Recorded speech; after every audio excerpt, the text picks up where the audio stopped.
architect-usschool, I run a new initiative which aims to create a comfortable and insightful space for discussion and exchange of ideas from top industry leaders and decision makers at firms across the USA.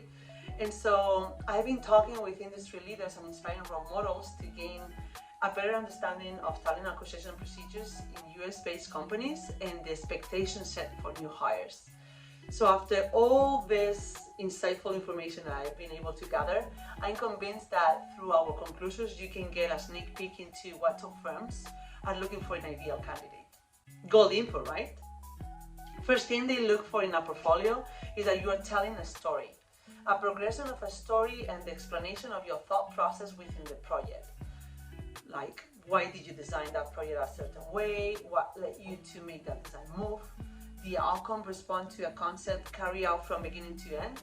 So be ready to verbally explain the thought process of a project and be able to narrate the story behind your projects from start to end.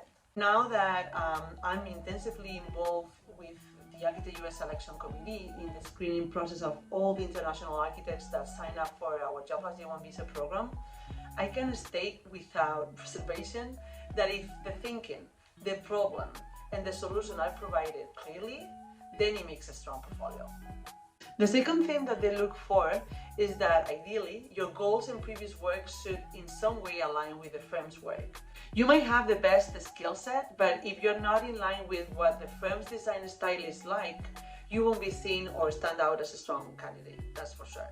So make sure you tailor your application and your portfolio responsive to the firm you're applying to.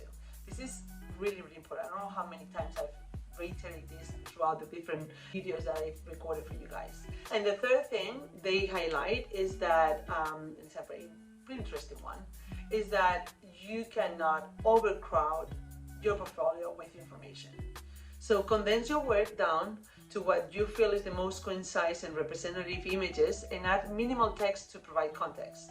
When I say images, I mean graphic documents, obviously including, floor plan sections, details, right? We already discussed about versatility in a previous video, but what I'm talking is about being concise, straight to the point. Just show the strongest work you have and add a minimal text that can explain your role, what software you use, the scope of the project, just to provide some context, as I said. So just think about it. Decision makers receive a lot of portfolios, and some of them are very thick, are not edited in a format that makes it personalized for the firm. And obviously, you may have your complete portfolio, but you should also have ready a more concise portfolio that shows 3 to 4 projects in more detail, like your start project. So I would say that being able to edit and be self-critical is crucial. If someone shows a lack of interest or concern in their edit or being able to independently scrutinize their own work, that is a red flag. So make sure you are as reductive as possible and that you show that you know how to edit yourself.